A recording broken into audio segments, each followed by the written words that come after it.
Welcome to Copperage, the new age of learning. Geography, Chapter 8, Mineral and Power Resources, Unit. ಇದರಲ್ಲಿ as usual ನಾವು blue print ಅಲ್ಲಿ ನಮಗೆ ಕೊಟ್ಟಿರೋ ಪ್ರಕಾರ we have one marker one question, one marker in one question, then map based one marker ಅಂದ್ರೆ skill based ಅಂತ ನಿಮಗೆ ಇದೆಯಲ್ಲ. ಸೊ ಸ್ಕಿಲ್ ಬೇಸ್ಡ್ ಅಂದ್ರೆ ನಿಮಗೆ ಇಂಡಿಯಾ ಮ್ಯಾಪ್ ಕೊಟ್ಬಿಟ್ಟು ಅದರಲ್ಲಿ ಮಾರ್ಕ್ ಮಾಡೋದಕ್ಕೆ ಹೇಳ್ತಾರೆ. ಸೊ ಯೂನಿಟ್ 2 ಇದು ದೊಡ್ಡದಿದೆ, ಬಟ್ ನಮಗೆ ಒನ್ ಮಾರ್ಕರ್ ಇನ್ ಒಂದು ಕ್ವಶನ್ ಬರೋದ್ರಿಂದ ಸರ್ಟೆನ್ ಫ್ಯಾಕ್ಟ್ಸನ್ನ ನೀವು ನೆನ್ಪಿಡ್ಕೊಬೇಕು.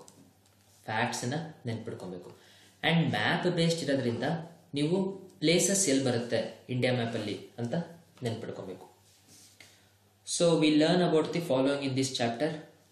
ಇಂಟ್ರಡಕ್ಷನ್ ಟು ದಿ ಮಿನರಲ್ಸ್, ಎಲ್ಲಿ ಮಿನರಲ್ಸ್ ಯಾವ್ಯಾವುದು, ಅದರ ಇಂಪಾರ್ಟೆನ್ಸ್ ಏನು, ಡಿಸ್ಟ್ರಿಬ್ಯೂಷನ್ ಎಲ್ಲಿದೆ, ಪ್ರೊಡಕ್ಷನ್ ಎಲ್ಲಿದೆ, ನಾನ್ ಕನ್ವೆನ್ಷನಲ್ ಎನರ್ಜಿ ಅಂದರೆ ಏನು, ಇದು ನಮಗೆ ಏನಕ್ಕೆ ಬೇಕು. ಸೊ ಎನರ್ಜಿ ಸ್ಕೇರ್ಸಿಟಿ ಇದೆ, so we need to do the conservation solution and causes of scarcity of energy resources. ಇಷ್ಟು ವಿಚಾರಗಳನ್ನು ನಾವು ನೋಡ್ತೀವಿ. ಇದರಲ್ಲಿ ಮೇನ್ಲಿ ಈ first 3 very important.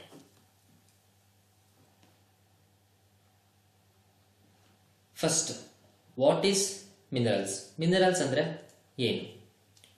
Compound of naturally available substance. Naturally available substance ಇರುತ್ತೆ ವಿತ್ ಸ್ಪೆಸಿಫಿಕ್ ಕೆಮಿಕಲ್ ಕಾಂಪೋಸಿಷನ್. ಯಾವುದೋ ಒಂದು specific chemical composition ಅನ್ನ ನಾವು ಮಿನರಲ್ ಅಂತ ಕರಿತೀವಿ. ಸಿಕ್ಕಿದ್ದೆಲ್ಲ ನಾವು ಮಿನರಲ್ ಅಂತ ಹೇಳಲ್ಲ. ನ್ಯಾಚುರಲಿ ಅವೈಲೇಬಲ್ ಇರುತ್ತೆ ವಿತ್ ಸ್ಪೆಸಿಫಿಕ್ ಕೆಮಿಕಲ್ ಕಾಂಪೋಸಿಷನ್ ಇರುತ್ತೆ. It is called mineral. So mineral ಕಲ್ ಜೊತೆ ಮಿಕ್ಸ್ ಆಗಿ ನಮಗೆ ಅರ್ಥದಲ್ಲಿ ಸಿಗುತ್ತೆ. ಮಿನರಲ್ಸ್ಗೆ ಎಕ್ಸಾಂಪಲ್ ಹೇಳಿ ಅಂದರೆ iron ore, manganese ore, bauxite ore, mica, gold, ಇದೆಲ್ಲ ಹೇಳ್ಬೋದು. ಈ ಮಿನರಲ್ ಜೊತೆಗೆ in addition to this there are also energy resources like coal, petroleum, atomic minerals. ಇದು ಕೂಡ ಎನರ್ಜಿ ರಿಸೋರ್ಸಸ್ ನಾವು ಹೇಳ್ಬೋದು. ಬಟ್ ಜಾಸ್ತಿ ಫ್ಯೂಯಲ್ನ ಯೂಸ್ ಮಾಡಿದ್ರೆ ಇದು ಖಾಲಿ ಆಯಿತು ಅಂದರೆ ನೆಕ್ಸ್ಟ್ ನಮಗೆ ಫ್ಯೂಯಲ್ ಇರಲ್ಲ. ಆ ಕಾರಣದಿಂದ ಕನ್ವೆನ್ಷನಲ್ ಅಂದ್ರೆ ಏನು?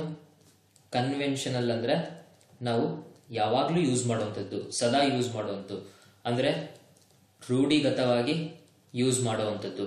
ಇದು ಕನ್ವೆನ್ಷನಲ್ ರಿಸೋರ್ಸಸ್. ನಾನ್ ಕನ್ವೆನ್ಷನಲ್ ಅಂದ್ರೆ ರೂಢಿಯಾಗಿ ಯೂಸ್ ಮಾಡೋದಲ್ಲ, ಬೇರೆದು ಅಂತ ಅರ್ಥ. ನಾನ್ ಕನ್ವೆನ್ಷನಲ್ ಯಾವ್ಯಾವುದು? ಸೋಲಾರ್ ಪವರ್, ವಿಂಡ್ ಪವರ್, ಇವೆಲ್ಲ ಎಕ್ಸಾಂಪಲ್ ಆಗಿ ಹೇಳ್ಬೋದು. ಐರನ್ ಓರ್, ಐರನ್ ಬಗ್ಗೆ ನಮಗೆ ಗೊತ್ತಿದ್ದೇ ಇದೆ. So it is the most important. Ferrous ಅಂದ್ರೆ ಏನು? ಐರನಿಕ್ ಅಂತ. ಫೆರ್ರಸ್ ಅಂದ್ರೆ ಮ್ಯಾಗ್ನೆಟಿಕ್ ಮೆಟೀರಿಯಲ್, ಮ್ಯಾಗ್ನೆಟಿಸಮ್ ಅನ್ನ ತೋರಿಸುತ್ತೆ. ಇದನ್ನ ಮ್ಯಾಗ್ನೆಟಿಕ್ ಕನ್ವರ್ಟ್ ಮಾಡ್ಬೋದು. ಇಂಥದಕ್ಕೆ ಫೆರ್ರಸ್ ಅಂತ ಹೆಸರು. And it is also metallic mineral. Important places ಎಲ್ಲಿದೆ ಅಂದ್ರೆ ನೋಡಿ, Jharkhand state very important because ಇಲ್ಲಿ ಸಿಂಗ್ಬಮ್, ಮಯೂರ್ಭಂಜ್ ಇಲ್ಲೆಲ್ಲ ಸಿಗುತ್ತೆ. Next Chhattisgarh important. ಇಲ್ಲಿ ಬಸ್ತರ್, ದುರ್ಗ್, ರಾಯ್ಪುರ್ ಇಲ್ಲೆಲ್ಲ ಐರನ್ ಓರ್ ಸಿಗುತ್ತೆ. ನೆಕ್ಸ್ಟ್ ಕರ್ನಾಟಕದಲ್ಲಿ ನಮಗೆ ಕೆಮ್ಮಣ್ಗುಂಡಿ, ಕುದುರೆಮುಖ, ಹೊಸಪೇಟೆ, ಸೊಂಡೂರು ಇಲ್ಲೆಲ್ಲ ನಮಗೆ ಐರನ್ ಓರ್ ಸಿಗುತ್ತೆ. ಸೊ ಐರನ್ ಓರ್ ಎಲ್ಲೆಲ್ಲಿ ಸಿಗುತ್ತೆ ನಾವು ಇದನ್ನ ನೋಡ್ಕೊಳ್ಳಿ. Okay, then types of iron ore. So based on the metal and impurities, ಯಾವುದು ಪ್ಯೂರ್ ಆಗಿದೆ, ಯಾವುದಕ್ಕೆ ಹೈಯೆಸ್ಟ್ ಈ ಫೆರಸ್ ಕಂಟೆಂಟ್ ಇದೆ, ಇದನ್ನೆಲ್ಲ ನೋಡಿ ನಾವು will classify the metal based on the impurities as the ಯಾವುದು? ದೀಸ್ 4 ಟೈಪ್ಸ್ ನಾವು ಕ್ಲಾಸಿಫೈ ಮಾಡ್ತೀವಿ. Magnetite, hematite, limonite, siderite. Let's repeat: magnetite, hematite, limonite, siderite. ಇದು ಐರನ್ ಓರ್ ಬಗ್ಗೆ. ಇನ್ನು ಮ್ಯಾಂಗನೀಸ್ ಓರ್ ನೋಡಿ ಈ ತರ ಇರುತ್ತೆ. Manganese ore it is the most important of the ferro alloy. ಇದು ಫೆರಸ್ ಕಂಟೆಂಟ್ ಇದೆ, ನೆನ್ಪಿಡ್ಕೊಳ್ಳಿ. It is used in the manufacture of the steel. Steel is the most important thing because steel ಇವಾಗ ಎಲ್ಲ ಕಡೆನೂ ಸ್ಟೀಲೇ ಯೂಸ್ ಆಗ್ತಿರೋದು. ಈ steel use ಮಾಡಬೇಕಂದ್ರೆ we need manganese for the manufacture. ಅದೇ ಥರ ಎಲೆಕ್ಟ್ರಿಕಲ್ ಇಕ್ವಿಪ್ಮೆಂಟ್ಸು, ಕಲರ್ಡ್ ಗ್ಲಾಸಸ್ ಮಾಡೋದಕ್ಕೆಲ್ಲ ಮ್ಯಾಂಗನೀಸ್ನ ಯೂಸ್ ಮಾಡ್ತಾರೆ. ನಾವು ಹೆಂಗೆ ಐರನ್ ಓರಲ್ಲಿ ನಾವು ನೋಡಿದ್ವಲ್ಲ, ದಟ್ ಈಸ್ ಮ್ಯಾಗ್ನೆಟೈಟ್, ಹೆಮೋಟೈಟ್, ಲೆಮೊನೈಟ್, ಸಿಡರೈಟ್ ಅಂತ. ಅದೇ ಥರ ನಮಗೆ ಮ್ಯಾಂಗನೀಸ್ ಓರಲ್ಲೂ ಡಿಫ್ರೆಂಟ್ ಟೈಪ್ಗಳಿದೆ. ಉದಾಹರಣೆಗೆ ಪೈರೋಲುಸೈಟ್, ಸಿಲೋಮೆಲೇನ್, ಮ್ಯಾಗ್ನೆಟೈಟ್, ಬ್ರಾನೈಟ್, ಹೋಲಿ ಆಂಡೈಟ್, ಈ ಥರದ್ದೆಲ್ಲ ಟೈಪ್ಸ್ ಇದೆ, types of manganese ore. At least ನಿಮಗೊಂದು 3 ಆದರೂ ನೆನಪಿರಲಿ, 3 ಆದರೂ ನೀವು ಇದನ್ನು, ಇದು ಬೇರೆ ದಾರಿ ಇಲ್ಲ, ನೀವು ಇದನ್ನು ಗಟ್ಟುಡಿಯಬೇಕು ಈ ಹೆಸರುಗಳನ್ನು. ಇಂಡಿಯಾದಲ್ಲಿ ನಾವು ಏನು ಮ್ಯಾಂಗನೀಸ್ ಎಕ್ಸ್ಟ್ರಾಕ್ಟ್ ಮಾಡ್ತೀವಿ, ಇದು one of the best quality. ಈ ಕ್ವಾಲಿಟಿ ಚೆನ್ನಾಗಿದೆ. ಒರಿಸ್ಸಾ, ಕರ್ನಾಟಕ, ಮಧ್ಯಪ್ರದೇಶ್, ಮಹಾರಾಷ್ಟ್ರ ಇಲ್ಲೆಲ್ಲ ನಾವು ಮ್ಯಾಂಗನೀಸ್ ಓರ್ನ ಮೈನ್ ಮಾಡ್ತೀವಿ. ಸರ್ಟೆನ್ ಪ್ಲೇಸಸ್ ನಾವು ಅದಕ್ಕೆ ಮ್ಯಾಪ್ ಹಾಕಿದ್ದೀವಿ. ಯಾಕೆ? 1 ಮಾರ್ಕರ್ ನಮಗೆ ಮ್ಯಾಪ್ ಬೇಸ್ಡ್ ಕ್ವಶನ್ ಬರುತ್ತೆ. ಯಾವ್ಯಾವ ಪ್ಲೇಸ್ ಎಲ್ಲೆಲ್ಲಿದೆ ನಿಮಗೆ ಗೊತ್ತಿರಲಿ. ಇದು important place. Ratnagiri manganese, Uttara Kannada, Shivamogga, Ballari, ದುರ್ಗ, ಗುಂಟ್ನೂರು, ಕಡಪ, ಶ್ರೀಕಾಕುಲಂ, ವಿಶಾಖಪಟ್ಟಣಂ, ಕೋರಾಪುಟ್, ನಾಗ್ಪುರ್, ಈ ಥರ ಪ್ಲೇಸಸ್ ಇಲ್ಲೆಲ್ಲ ನಾವೇನಿದು ಮ್ಯಾಪ್ ಕೊಟ್ಟಿದ್ದೀವಿ, ಇಡೀ ಇಂಡಿಯಾದಲ್ಲಿ ಮೇಜರ್ ಮ್ಯಾಂಗನೀಸ್ ಓರು ಈ ಜಾಗಗಳಲ್ಲಿ ಸಿಗುತ್ತೆ. ಅವ್ರು ನಿಮಗೆ ಉದಾಹರಣೆಗೆ ರತ್ನಗಿರಿ ಮಾರ್ಕ್ ಮಾಡಿ ಮ್ಯಾಂಗನೀಸ್ ಓರ್ ಇಂಪಾರ್ಟೆನ್ಸ್ ಅಂದರೆ ನೀವು ಇಂಡಿಯಾ ಮ್ಯಾಪಲ್ಲಿ ಈ ಪ್ಲೇಸ್ನ ಬರೆದು ರತ್ನಗಿರಿ ಅಂತ ನೀವು ಪಕ್ಕದಲ್ಲಿ ಬರೀಬೇಕು. Next bauxite ore. Bauxite ore ಈ ಥರ ಇರುತ್ತೆ. ನೋಡೋದಕ್ಕೆ ನಮಗೆ ಇದು ಕ್ಲೇ ಥರ ಅನ್ಸುತ್ತೆ, ಬಟ್ ಅಲ್ಯೂಮಿನಿಯಂ ಮ್ಯಾನುಫ್ಯಾಕ್ಚರ್ ಮಾಡೋದಕ್ಕೆ the bauxite is the ore. Bauxite ore, ಇದರಿಂದ ನಾವು ಅಲ್ಯೂಮಿನಿಯಂ ಮ್ಯಾನುಫ್ಯಾಕ್ಚರ್ ಮಾಡ್ತೀವಿ. ಸೊ ಸ್ಟೀಲಿಗೆ ನಮಗೆ ಮ್ಯಾಂಗನೀಸ್ ಬೇಕು, ಅಲ್ಯೂಮಿನಿಯಂಗೆ ನಮಗೆ ಬಾಕ್ಸೈಟ್. ಇದು brownish yellow and grey colour ಇರುತ್ತೆ. ಇದು ಸ್ಟಿಕ್ಕಿ ಇರುತ್ತೆ, ಲೈಕ್ ಕ್ಲೇ, ಮಣ್ಣು ಥರ ಸ್ಟಿಕ್ಕಿ ಇರುತ್ತೆ. Bauxite as about 60 to 70% aluminium oxide. So bauxite 60 to 70% aluminium oxide ಇರೋದ್ರಿಂದ we use bauxite for the manufacture of the aluminium. Since aluminium is used for various purposes, it is called the wonder metal, which is called the wonder metal of 20th century ಅಂತ ಬಂತು ಅಂದರೆ ನಮಗೆ aluminium. So remember, aluminium is called the wonder metal of the 20th century. So India has huge bauxite deposit. ನೋಡಿ, ಇದೆಲ್ಲ places huge bauxite deposit ಇದೆ. ಕರ್ನಾಟಕದ ಸುತ್ತಮುತ್ತಲು ಸ್ಟೇಟ್ಗಳು ಇದನ್ನ ನೀವು ನೋಡ್ಕೊಳ್ಳಿ. ಸೇಲಂ ಇರ್ಬೋದು, ಕೊಲ್ಲಾಪುರ ಇರ್ಬೋದು, ಸತಾರ ಇರ್ಬೋದು, ರತ್ನಗಿರಿ ಇರ್ಬೋದು, ಪುಣೆ ಇರ್ಬೋದು. ನೋಡಿ, ಕರ್ನಾಟಕದಲ್ಲಿ ಎಲ್ಲೂ ನಮಗೆ ಬಾಕ್ಸೈಟ್ ಊರಿಂದು ಅವರು ಕೊಟ್ಟಿಲ್ಲ. ಹೈಯೆಸ್ಟ್ ಇಟ್ಟಿರೋದು ಜಮ್ನಗರ್, ಬಿಲಾಸ್ಪುರ್, ಆಮೇಲೆ ರಾಯ್ಗರ್, ಇದನ್ನೆಲ್ಲ ನೀವು ನೆನ್ಪಿಡ್ಬೋದು. ನೆಕ್ಸ್ಟ್ ಮೈಕಾ ಅಂದರೆ ಏನು? ನಾವು ಇದನ್ನೆಲ್ಲರೂ we would have come across this, ಅಂದರೆ ಕಾಗೆ ಬಂಗಾರ ಅಂತ ಹೇಳ್ತಾರಲ್ಲ, ಕಾಗೆ ಬಂಗಾರ ಅಂದರೆ ಮೈಕಾ. ಇದು ನಾನ್ ಫೆರಸ್. ರಿಮೆಂಬರ್,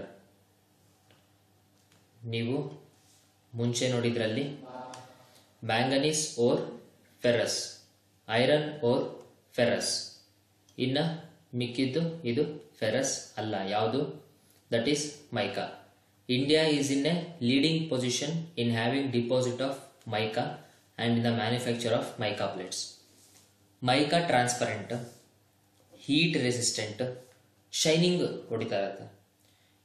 ಇದು ಎಲೆಕ್ಟ್ರಿಕಲ್ ಕಂಡಕ್ಟಿವಿಟಿ ಮಾಡಲ್ಲ, ಅದಕ್ಕೋಸ್ಕರ ಅದೇ ಇನ್ಸುಲೇಷನ್ ಮತ್ತು ಎಲೆಕ್ಟ್ರಿಸಿಟಿ ಇರೋದ್ರಿಂದ ವೈರ್ಗಳಿಗೆ, phone wire, glass, colour varnish, rubber, ಇದಕ್ಕೆಲ್ಲ ಮೈಕಾನ್ ಯೂಸ್ ಮಾಡಿಕೊಂಡು ಪ್ರೊಡ್ಯೂಸ್ ಮಾಡ್ತಾರೆ. ನಾವಾಗಲೇ ಹೇಳ್ದಂಗೆ ಇದನ್ನ ಕನ್ನಡದಲ್ಲಿ ಕಾಗೆ ಬಂಗಾರ ಅಂತ ಕರೀತಾರೆ. ಸೊ ಯಾವ್ಯಾವ ಟೈಪ್ ಮೈಕಾ ಇದೆ ಅಂದಾಗ ನೀವು muscovite, biotite, black, phlogopite, brown, ಈ ಥರದ್ದೆಲ್ಲ ನೀವು ನೆನ್ಪಿಡ್ಬೋದು. India has plenty of the best variety. ಉದಾಹರಣೆಗೆ ನಾವು muscovite. So muscovite is the best variety of the mica. Earlier India was the leading exporter of the mica. Mica ಜಾಸ್ತಿ ಸಿಗುತ್ತೆ. ಆದರೆ ಇವಾಗ ಇನ್ಸುಲೇಟರ್, ಕಲರ್ ಗ್ಲಾಸಸ್ ಅದಕ್ಕೆಲ್ಲ ಬೇರೆ ಬೇರೆ ಮೆಟೀರಿಯಲ್ನ Discover ಮಾಡಿರೋದ್ರಿಂದ ನಾವು ಮೈಕಾಗೆ ಬೇರೆ ಸಬ್ಸ್ಟಿಟ್ಯೂಟ್ ಸಿಗ್ತಿರೋದ್ರಿಂದ ಎಕ್ಸ್ಪೋರ್ಟ್ ಇಂಡಿಯಾದು ಕಮ್ಮಿ ಆಗಿದೆ. ಮೈಕಾ ಎಲ್ಲೆಲ್ಲಿ ಸಿಗುತ್ತೆ? ರಾಜಸ್ಥಾನ್, ಬಾಂಬೆ, ಆಮೇಲೆ ಗುಡೂರು, ಕರ್ನಾಟಕ, ಕಲ್ಕತ್ತಾ, ಬಿಹಾರ್, ಈ ಎಲ್ಲ ಜಾಗಗಳಲ್ಲೂ ನಮಗೆ ಮೈಕಾ ಸಿಗುತ್ತೆ. Next the important metal gold. Gold the most important metal, valuable metal. ಇದು ಮುಂಚೆಯಿಂದನೂ ಪಾಪ್ಯುಲರ್ ಇತ್ತು, ಏಜಸ್ ಇಂದನು. ಇದನ್ನ ಏನ್ ಮಾಡ್ತಿದ್ರು? ಗೋಲ್ಡ್ ಮುಂಚೆ ಕಾಯಿನ್ ಬದಲು, ಅಂದ್ರೆ ದುಡ್ಡು ಬದಲು ಗೋಲ್ಡ್ನ ಟ್ರೇಡ್ ಮಾಡ್ತಿದ್ರು. ಗೋಲ್ಡನ್ನ ಟ್ರೇಡ್ ಮಾಡ್ತಿದ್ರು. ಇಂಡಿಯಾ ಸಿಗ್ನಿಫಿಕೆಂಟ್ ಗೋಲ್ಡ್ ಡಿಪಾಸಿಟ್, ಉದಾಹರಣೆಗೆ ಕೋಲಾರ್ ಗೋಲ್ಡ್ ಫೀಲ್ಡ್ ನೆನ್ಪಿಡ್ಬೋದು. ರಾಯಚೂರು ಮತ್ತೆ ಹಟ್ಟಿ ಮೈನ್ಸ್ ವೆರಿ ಇಂಪಾರ್ಟೆಂಟ್. ಆಂಧ್ರದಲ್ಲಿ ಅನಂತಪುರ ಮತ್ತು ಬೇರೆ ಸ್ಟೇಟ್ಗಳಲ್ಲೆಲ್ಲ ಸ್ವಲ್ಪ ಗೋಲ್ಡ್ ಸಿಗುತ್ತೆ. In addition to this, it is in the form of fine threads. ಅದು ಎಲ್ಲಿ? Kappatagudda in Gadag district. ಇಲ್ಲಿ ಕೂಡ ಫೈನ್ ಥ್ರೆಡ್ಸ್ ಮೂಲಕ ಸರ್ಟನ್ ಗೋಲ್ಡ್ ಇಲ್ಲಿ ಸಿಗುತ್ತೆ. At present largest producer of gold in the country Hatti mines. ಹಾಗಾಗಿ we should be proud that ಕರ್ನಾಟಕದ Hatti mines largest producer. ಈ ಪವರ್ ರಿಸೋರ್ಸಸ್ ಅಂತ ನಾವು ತಗೊಂಡಾಗ ನಾನು ಅವಾಗಲೇ ಹೇಳ್ದಂಗೆ ನಿಮಗೆ conventional power resources, non conventional power resources ಅಂತ ಹೇಳಿದ್ವಿ. ಕನ್ವೆನ್ಷನಲ್ ಪವರ್ ರಿಸೋರ್ಸ್ ಅಂದ್ರೆ ಏನು? ದೋಸ್ ವಿಚ್ ಕ್ಯಾನ್ ಗೆಟ್ ಎಕ್ಸಾಸ್ಟೆಡ್, ಅಂದ್ರೆ ನೀವು ಯೂಸ್ ಮಾಡ್ತಿದ್ರೆ ಇದು ಖಾಲಿ ಆಗುತ್ತೆ. ಯಾವುದು? ಕೋಲು, ಪೆಟ್ರೋಲಿಯಮ್ಮು, ಆಟೋಮಿಕ್ ಪವರ್, ಇದೆಲ್ಲ. ನಾನ್ ಕನ್ವೆನ್ಷನಲ್ ಅಂದ್ರೆ ಇದು ನಾನ್ ಎಕ್ಸಾಸ್ಟಬಲ್, ಖಾಲಿ ಆಗೋದಿಲ್ಲ ಎಷ್ಟೇ ಯೂಸ್ ಮಾಡಿದ್ರು. ಉದಾಹರಣೆಗೆ solar power, wind power, hydro electric power, ಇದೆಲ್ಲ. ಸೊ ಇದ್ರ ಬಗ್ಗೆ ನಾವು ಕನ್ವೆನ್ಷನಲ್ ಸೋರ್ಸಸ್ ಬಗ್ಗೆ, ನಾನ್ ಕನ್ವೆನ್ಷನಲ್ ಸೋರ್ಸಸ್ ಬಗ್ಗೆ ನೋಡೋಣ. ಕನ್ವೆನ್ಷನಲ್ ಸೋರ್ಸಸ್ ಅಲ್ಲಿ ಮೇನ್ ಆಗಿ ಕೋಲ್. ಇದರಲ್ಲಿ ನಾನು ಅನ್ಕೊಂಡಿರೋ ಪ್ರಕಾರ ಈ ಮಾರ್ಕ್ ಮಾಡಿದ್ನಲ್ಲ, ಇಟ್ ಈಸ್ ವೆರಿ ಇಂಪಾರ್ಟೆಂಟ್. ಇದಕ್ಕೆ ನೀವೊಂದು ಕತೆ ಅರ್ಥ ಮಾಡ್ಕೋಬೇಕು. ಮುಂಚೆ ಒಂದು ಲ್ಯಾಂಡ್ ಹಿಂಗಿರುತ್ತೆ ಅಂತ ತಿಳ್ಕೊಳ್ಳಿ. ಒಂದು ಲ್ಯಾಂಡ್ ಇದೆ. ಈ ಲ್ಯಾಂಡ್ ಅಲ್ಲಿ ಎಷ್ಟೊಂದು ಗಿಡಗಳು, ಮರಗಳು ಎಲ್ಲ ಇರುತ್ತೆ. ಎಷ್ಟೊಂದು ಗಿಡ ಮರಗಳು ಇರುತ್ತೆ. ಇದೆಲ್ಲ ಮರ ಎಲ್ಲ ಬಿದ್ದು, ಎಲ್ಲ ಕೊಂಬೆಗಳು ಇದೆಲ್ಲ ಇಲ್ಲೇ ಬಿದ್ದಿರುತ್ತೆ. ಇದು ಬಿದ್ದಾಗ ಇದ್ರ ಮೇಲೆ ಮತ್ತೆ ಮಣ್ಣು ಡಿಪಾಸಿಟ್ ಆಗುತ್ತೆ. ಆ ತರ ಆಗಿ ಇದು ಭೂಮಿ ಕೆಳಗಡೆ ಹೋಗಿ ಇದು ಒಂದಿನ ಇದು ಟೋಟಲ್ ಬರಿಯಾಗಿ ಎಷ್ಟೋ ವರ್ಷಗಳು ಅಂಡರ್ ಹೀಟ್ ಮತ್ತೆ ಪ್ರೆಷರ್ ಒಳಗಡೆ ಹೋದ್ರೆ ನಮಗೆ ಕೋಲ್ ಬರುತ್ತೆ. ಅಂದ್ರೆ ಪ್ಲಾಂಟ್ಸ್ಗಳು, ಡೆನ್ಸ್ ಫಾರೆಸ್ಟ್. ಅದೇ ಪ್ಲಾಂಟ್ಸ್ ಬದಲು ಒಂದು ಜಾಗದಲ್ಲಿ ನಮಗೆ ಅನಿಮಲ್ಸ್ ಇತ್ತು ಅಂತ ತಿಳ್ಕೊಳ್ಳಿ. ಈ ಅನಿಮಲ್ಸ್ ಎಲ್ಲ ಬರಿಯಾಗಿ ಡೀಪ್ ಡೌನ್ ಅಂಡರ್ ಹೋಗಿ ಇದು ಹೀಟ್ ಅಂಡ್ ಪ್ರೆಷರ್ ಇಂದ ನಮಗೆ ಫಾರ್ಮ್ ಆಯ್ತಂದ್ರೆ ಅದು ಪೆಟ್ರೋಲಿಯಂ. ಅಂದ್ರೆ ನೋಡಿ, ಏನ್ಷಂಟ್ ಲಿವಿಂಗ್ ಬೀನ್ಸ್ ಅಂದ್ರೆ ನೀವು ಸುಲಭವಾಗಿ ನೆನ್ಪಿಡಿ, ಪ್ರಾಣಿಗಳಿಂದ ಪೆಟ್ರೋಲಿಯಂ, ಗಿಡಗಳಿಂದ ಕೋಲ್. ಸೊ ಥಿಕ್ ಫಾರೆಸ್ಟ್ ಇದನ್ನೇ ಹೇಳಿದೆ. Coal is not only an energy resources, but ಬೇರೆದಕ್ಕೂ ರಾ ಮೆಟೀರಿಯಲ್ ಆಗಿ ಯೂಸ್ ಮಾಡ್ತಾರೆ. ಉದಾಹರಣೆಗೆ ಎಕ್ಸ್ಪ್ಲೋಸಿವ್ ಇರ್ಬೋದು, ಆರ್ಟಿಫಿಷಿಯಲ್ ರಬ್ಬರ್ ಇರ್ಬೋದು, ಪ್ಲಾಸ್ಟಿಕ್ ಇರ್ಬೋದು, ಈ ತರ ಎಷ್ಟೊಂದಕ್ಕೆ ಯೂಸ್ ಮಾಡ್ತಾರೆ. ರಿಮೆಂಬರ್, ಕೋಲ್ is called as the black diamond. 1 ಮಾರ್ಕರಿಗೆ ಇದು ಬರ್ಬೋದು. ಕೋಲ್ is called as the black diamond. ಅದೇ ತರ ಪೆಟ್ರೋಲಿಯಂ ನಾವು ಹೇಳಿದ್ವಿ, ಪ್ರಾಣಿ. ಇದು ಹೂತೋಗಿ ಎಷ್ಟೋ ವರ್ಷಗಳಾದ್ಮೇಲೆ ನಮಗೆ ಇದು ಕ್ರೂಡ್ ಆಯಿಲ್ ಅಂತ ಸಿಗುತ್ತೆ. ಈ ಕ್ರೂಡ್ ಆಯಿಲ್ ಅನ್ನ ನಾವು ರಿಫೈನ್ ಮಾಡಿ ಇದ್ರಲ್ಲಿ ಬೇರೆ ಬೇರೆ ತರ ಗ್ಯಾಸೋಲಿನು, ಪೆಟ್ರೋಲು, ಡೀಸೆಲ್, ಈ ತರ ಎಲ್ಲ ಪ್ರೊಡ್ಯೂಸ್ ಮಾಡ್ತೀವಿ. Petrol is not only an energy source but also an important raw material. ಇದಕ್ಕೆ ಹೆಂಗೆ ಬ್ಲ್ಯಾಕ್ ಡೈಮಂಡ್ ಅಂತ ಕರೀತಾರೋ ಕೋಲ್ಗೆ, ಅದೇ ತರ it is called as the liquid gold. It is first discovered in Digboi, Assam. Next first well drill ಮಾಡಿದ್ದು Ankleshwar. Bombay High is the biggest oil deposit of India. So coal resources ಎಲ್ಲಿದೆ ಅಂದ್ರೆ ನೋಡಿ, ಈ ಜಾಗದಲ್ಲಿ ಕೋಲ್ ರಿಸೋರ್ಸು, ಈ ಜಾಗದಲ್ಲಿ ಕೋಲ್ ರಿಸೋರ್ಸು. ರಾಣಿಗಂಜ್ ನೆನ್ಪಿಡಿ, ಝರಿಯಾ, ಬೊಕಾರೋ ನೆನ್ಪಿಡಿ, ಸಿಲ್ಲಗುರಿ ನೆನ್ಪಿಡಿ. ಸೊ ಇದೆಲ್ಲ ಕೋಲ್ ನಮಗೆ ಇಲ್ಲಿ ಸಿಗುವಂಥದ್ದು. ಪೆಟ್ರೋಲಿಯಂ ಅಂದ ತಕ್ಷಣ ಈ ಹೆಸರುಗಳನ್ನ ನೆನ್ಪಿಡಿ, ಇದು ಇಂಪಾರ್ಟೆಂಟು. ಇಲ್ಲಿ ನೋಡಿ, ಡಿಗ್ ಬಾಯ್, ಅಸ್ಸಾಂ, ಇಲ್ಲಿದೆ ಡಿಗ್ ಬಾಯ್. ಆಮೇಲೆ ನೆಕ್ಸ್ಟ್ ನಮಗೆ ಅಂಕಲೇಶ್ವರ್, ಬಾಂಬೆ ಹೈ, ಇಲ್ಲಿ ನೋಡಿ ಮುಂಬೈ, ಬಾಂಬೆ ಹೈ, ಈ ಜಾಗದಲ್ಲಿ ಬರುತ್ತೆ. ಇವೆಲ್ಲ ಇಂಪಾರ್ಟೆಂಟ್ ನಮಗೆ ರಿಸೋರ್ಸಸ್ ಆಫ್ ದಿ ಪೆಟ್ರೋಲಿಯಂ. ಅದೇ ತರ ಆಟೋಮಿಕ್ ಮಿನರಲ್ಸ್ ಅಂತ ನೋಡ್ತೀವಿ. ಆಟೋಮಿಕ್ ಮಿನರಲ್ಸ್ ಅಂದ್ರೆ that is nuclear reaction produce ಮಾಡಿಬಿಟ್ಟು ಅದರಿಂದ ಬರೋ ಎನರ್ಜಿಯಿಂದ ನಾವು ಏನು ಮಾಡ್ತೀವಿ, ವಿಲ್ ಪ್ರೊಡ್ಯೂಸ್ ದಿ ಎಲೆಕ್ಟ್ರಿಸಿಟಿ ನಾವು ಪ್ರೊಡ್ಯೂಸ್ ಮಾಡ್ತೀವಿ. ಆ ಥರದ್ದು ಯಾವ್ಯಾವುದು?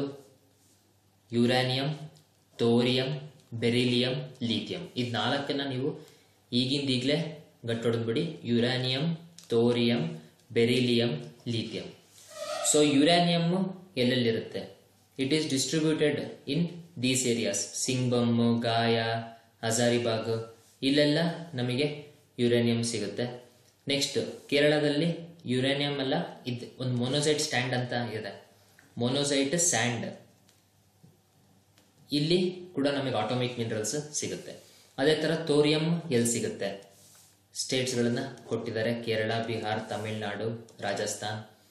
ಅದೇ ಥರ beryllium it is used as A moderator in the reactor producing nuclear energy produce ಮಾಡಬೇಕಾದ್ರೆ ನ್ಯೂಟ್ರಾನ್ಸ್ ಎಷ್ಟು ಫಾಸ್ಟಾಗಿ ನ್ಯೂಟ್ರಾನ್ಸ್ ಮೂವ್ ಆಗುತ್ತೋ ಅಷ್ಟು ನ್ಯೂಕ್ಲಿಯರ್ ರಿಯಾಕ್ಷನ್ಸ್ ಫಾಸ್ಟ್ ಆಗಿ ನಮಗೆ ಎನರ್ಜಿ ಪ್ರೊಡ್ಯೂಸ್ ಆಗುತ್ತೆ. ನಿಮಗೆ ಇದು 10th ಸ್ಟ್ಯಾಂಡರ್ಡ್ ಸೈನ್ಸ್ನಲ್ಲಿ ಬರುತ್ತೆ. ಸೊ ಈ ಥರ ಜಾಸ್ತಿ ಫಾಸ್ಟಾಗಿ ಮೂವ್ ಆಗೋದನ್ನ ಕಮ್ಮಿ ಸ್ಪೀಡ್ ಮಾಡೋದೇ ಮಾಡರೇಟರ್. ಈ ಮಾಡರೇಟರ್ ಆಗಿ ಬೆರಿಲಿಯಂ ಅನ್ನ ಯೂಸ್ ಮಾಡ್ತಾರೆ.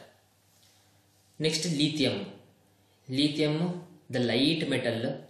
ಸೊ ಇದನ್ನ ಲಿಪಿಡೋಲೈಟ್ ಅಂಡ್ ಫಿಡೋಮೈನ್ ಓರ್ಸ್ ಇಂದ ಸಿಗುತ್ತೆ. ಹೆಸರು ನೀವು ನೆನಪಿಡಲೇಬೇಕು. It is found abundantly in Jharkhand and Madhya Pradesh. ಇದು ನಮಗೆ ಆಟೋಮಿಕ್ ಮಿನರಲ್ಸ್.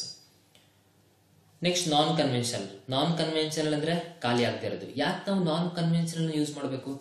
ಈಗ ಕೋಲು ಇದನ್ನೆಲ್ಲ ಯೂಸ್ ಮಾಡಿದ್ರೆ ನಮಗೆ ಇದು ಭೂಮಿ ನೆಲ ಅಂತ ತಗೊಂಡ್ರೆ ಇದು ಅಟ್ಮಾಸ್ಫಿಯರ್. ಈ ಅಟ್ಮಾಸ್ಫಿಯರ್ ಎಷ್ಟೋ ಗ್ಯಾಸ್ಗಳನ್ನ ಎಸ್ಕೇಪ್ ಆಗೋದಕ್ಕೆ ಬಿಡಲ್ಲ, ಇಲ್ಲೇ ಸ್ಟ್ರಕ್ ಮಾಡಿ ಹಿಡ್ಕೊಳುತ್ತೆ. ಸೂರ್ಯನ ಕಿರಣ ಮೇಲಿಂದ ಬರೋದನ್ನ ಬಿಟ್ಬಿಡುತ್ತೆ, ಇಲ್ಲಿಂದ ಹೋಗೋದನ್ನ ಅದು ಬಿಡೋದಿಲ್ಲ. ಈ ಕಾರಣದಿಂದ ಇಲ್ಲಿ ಹೀಟ್ ಜಾಸ್ತಿ ಆಗುತ್ತೆ, ಅರ್ಥಲ್ಲಿ ಹೀಟ್ ಜಾಸ್ತಿ ಆಗುತ್ತೆ. ಇದು ಹೊರಗೆ ಹೋಗಿದ್ರೆ ಸರಿ ಹೋಗ್ಬಿಡೋದು, ಬಟ್ ಅದರ ಅಟ್ಮಾಸ್ಫಿಯರ್ ಇದು ಹೊರಗೆ ಹೋಗ್ಲಿಲ್ಲಂಗೆ ತಡೆಯುತ್ತೆ. ಹಂಗಾಗಿ ಹೀಟ್ ತುಂಬಾ ಜಾಸ್ತಿ ಇಲ್ಲ ಆಗುತ್ತೆ.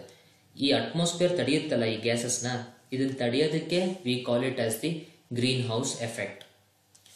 ಇಲ್ಲಿಂದ ಭೂಮಿಲಿ ಹೀಟ್ ಜಾಸ್ತಿ ಆಗುತ್ತಲ್ಲ, this is called as the global warming. So ನೀವು ಕೋಲು, ಪೆಟ್ರೋಲಿಯಮು, ನ್ಯಾಚುರಲ್ ಗ್ಯಾಸು ಎಲ್ಲ ಯೂಸ್ ಮಾಡಿದ್ರೆ ಪೊಲ್ಯೂಷನ್ ಬರುತ್ತೆ. ಇದು ಕಾರ್ಬನ್ ಡೈಆಕ್ಸೈಡು, ಮೀಥೇನ್ ಇದನ್ನೆಲ್ಲ ಪ್ರೊಡ್ಯೂಸ್ ಮಾಡುತ್ತೆ. ಇದನ್ನೆಲ್ಲ ಗ್ರೀನ್ ಹೌಸ್ ಗ್ಯಾಸ್ ಅಂತ ಕರೀತಾರೆ. ಗ್ರೀನ್ ಹೌಸ್ ಗ್ಯಾಸ್ ಅಂದ್ರೆ ಈ ಗ್ಯಾಸಸ್ ಸೂರ್ಯನ ಕಿರಣನ ಹೊರಗಡೆ ಹೋಗೋದಕ್ಕೆ ಬಿಡಲ್ಲ, ಸೊ ಹೀಟ್ ಆಗುತ್ತೆ. ಸೊ ಹಂಗಾಗಿ ನಾವು ನಾನ್ ಕನ್ವೆನ್ಷನಲ್ ಎನರ್ಜಿ ರಿಸೋರ್ಸಸ್, ಉದಾಹರಣೆಗೆ ಸೋಲಾರ್ ಎನರ್ಜಿ, ವಿಂಡ್ ಎನರ್ಜಿ, ಈ ತರದನ್ನ ಯೂಸ್ ಮಾಡಬೇಕು. ಸೋಲಾರ್ ಎನರ್ಜಿ ನಮಗೆ ಗೊತ್ತಿದೆ ಸನ್ನಿಂದ. ಸೊ ಬಿಸಿಲು ಬರುತ್ತೆ, ಆ ಬಿಸಿಲನ್ನ will convert into heat energy. ಉದಾಹರಣೆಗೆ ನೀವು ಮನೆಯಲ್ಲಿ ಸೋಲಾರ್ ಗೀಸರ್ ಇರ್ಬೋದು. ಅದೇ ತರ ಕೆಲವು ರೂರಲ್ ಏರಿಯಾಸ್ ಅಲ್ಲಿ ಸೋಲಾರ್ ಕುಕ್ಕರ್ ಯೂಸ್ ಮಾಡ್ತಾರೆ. ಸೋಲಾರ್ ಕುಕ್ಕರ್ ಅಲ್ಲಿ ಅವರು ಅಕ್ಕಿ ಇಟ್ಟು ಸೂರ್ಯನ ಬಿಸಿಲಿಗೆ ಒಂದು ಆಂಗಲ್ ಅಲ್ಲಿ ಅವರು ಪ್ಲೇಸ್ ಮಾಡಿ ಅದಕ್ಕೆ ಸರ್ಟೈನ್ ಟೈಮ್ ಡ್ಯೂರೇಷನ್ ಕೊಟ್ಟಾಗ ಅದು ನಮಗೆ ಅದರಿಂದ ಫುಡ್ ಪ್ರಿಪೇರ್ ಆಗುತ್ತೆ. ಸೊ ಇದು ನಮಗೆ ಸೋಲಾರ್ ಎನರ್ಜಿ. ಅದೇ ತರ wind power India is a 5th country in the world in producing the wind power. Tamil Nadu, Maharashtra, Karnataka ಇಲ್ಲೆಲ್ಲ ವಿಂಡ್ ಪವರ್ ಸ್ಟೇಷನ್ ಇದೆ. ನೀವು ಕರ್ನಾಟಕದಲ್ಲಂತೂ ನೀವು ಹುಬ್ಳಿಯಿಂದ ನೀವು ಬೆಂಗಳೂರಿಗೆ ಹೋಗ್ಬೇಕಾದ್ರೆ ದುರ್ಗದ ಹತ್ರ, ಚಿತ್ರದುರ್ಗದ ಹತ್ರ ನೀವು ಕಾಣ್ಬೋದು ದೊಡ್ಡ ದೊಡ್ಡ ಫ್ಯಾನ್ಗಳು ಈ ರೀತಿ ರೊಟೇಟ್ ಆಗ್ತಾ ಇರೋದನ್ನ ನೀವು ಸಹಜವಾಗಿ ಬಸ್ಸಲ್ಲಿ ಹೋಗ್ಬೇಕಾದ್ರೆ ನೋಡ್ಬೋದು. ಅಂದ್ರೆ ವಿಂಡ್ ಎನರ್ಜಿ ಪ್ರೊಡ್ಯೂಸ್ ಮಾಡ್ತಿರುತ್ತೆ. ಇದು ತಿರ್ಗೋದ್ರಿಂದ ಇದರಿಂದ ಅವರು ಎನರ್ಜಿನ ಪ್ರೊಡ್ಯೂಸ್ ಮಾಡ್ತಾರೆ, ಎಲೆಕ್ಟ್ರಿಸಿಟಿ. ಇದು ನಮಗೆ ನಾನ್ ಕನ್ವೆನ್ಷನಲ್ ಎನರ್ಜಿ ಸೋರ್ಸಸ್. ಸೊ ಈ ಯೂನಿಟ್ ನಲ್ಲಿ ನಮಗೆ 1 ಮಾರ್ಕರಿಂಗ್ ಒಂದು ಕ್ವಶನ್ ಬರುತ್ತೆ. ಸೊ 1 ಮಾರ್ಕರಿಂಗ್ ಕ್ವಶನ್ಗೆ ಗ್ರೀನ್ ಹೌಸ್ ಎಫೆಕ್ಟ್ ಅಂದ್ರೆ ಏನು, ಗ್ಲೋಬಲ್ ವಾರ್ಮಿಂಗ್ ಅಂದ್ರೆ ಏನು, ಆಮೇಲೆ ನೆಕ್ಸ್ಟ್ ಬ್ಲ್ಯಾಕ್ ಡೈಮಂಡ್ ಅಂದ್ರೆ ಏನು, ಲಿಕ್ವಿಡ್ ಗೋಲ್ಡ್ ಅಂದ್ರೆ ಯಾವ್ದಕ್ಕೆ ಕರೀತಾರೆ, ಈ ತರ ಕೆಲವು ಕ್ವಶನ್ಸ್ ಅವರು ಕೇಳಬಹುದು. ನಾನ್ ಫೆರಸ್ ಯಾವುದು, ಮೈಕಾ. ಸೊ ಈ ತರ ಕೆಲವು ಕ್ವಶನ್ಸ್ ಅವರು ಕೇಳಬಹುದು. ಅದಾದ್ಮೇಲೆ ನಮಗೆ 1 ಮಾರ್ಕರ್ ಸ್ಕಿಲ್ ಬೇಸ್ಡ್ ಅಂದ್ರೆ ಮ್ಯಾಪ್ ಬೇಸಿಸ್ ಮೇಲೆ ಕೇಳ್ತಾರೆ. ಸೊ ಅದಕ್ಕೆ ಪಕ್ಕದಲ್ಲಿ ನಾನು ಮ್ಯಾಪ್ ಮತ್ತೆ ಪ್ಲೇಸಸ್ ನಿಮಗೆ ಕೊಟ್ಟಿದ್ದೀನಿ. ಈ ಪ್ಲೇಸಸ್ ನೀವು ಮೇನ್ ಇಂಪಾರ್ಟೆಂಟ್ ನೋಡ್ಕೊಳ್ಳಿ. ಅದರಲ್ಲೂ ಸುತ್ತಮುತ್ತಲು ಕರ್ನಾಟಕ ಆಮೇಲೆ ಮಹಾರಾಷ್ಟ್ರ ಈ ಸುತ್ತಮುತ್ತಲು ಇರುವಂತ ಪ್ಲೇಸಸ್ಗಳು ಮತ್ತೆ ಯಾವುದು ಹೈಯೆಸ್ಟ್ ಇದೆ, ಹೈಯೆಸ್ಟ್ ಎಲ್ಲಿ ಸಿಗುತ್ತೆ ಅನ್ನೋದನ್ನ ಒಂದ್ 2-3 ಪ್ಲೇಸಸ್ ನೋಡ್ಕೊಳ್ಳಿ. ಬಿಕಾಸ್ ನೀವು ಹುಡುಕ್ತಾ ಹೋದ್ರೆ 100 ಹೆಸರು ಸಿಗುತ್ತೆ, ಬಟ್ ಅಷ್ಟನ್ನ ನಾವು ನೆನ್ಪಿಡೋದು ಅವಶ್ಯಕತೆ ಇಲ್ಲ. ಟಾಪ್ ಎಲ್ಲಿ ಸಿಗುತ್ತೆ ಇದನ್ನ ಸ್ವಲ್ಪ ನೋಡ್ಕೊಳ್ಳಿ. ಸೊ ಅಲ್ಲಿಗೆ ನಮಗೆ ಈ ಯೂನಿಟ್ ಮುಗೀತು. ಕೀಪ್ ಕಾಮ್ ಅಂಡ್ ಫಾಲೋ ಕಾಪರಿಸಮ್. ಜೈ ಹಿಂದ್.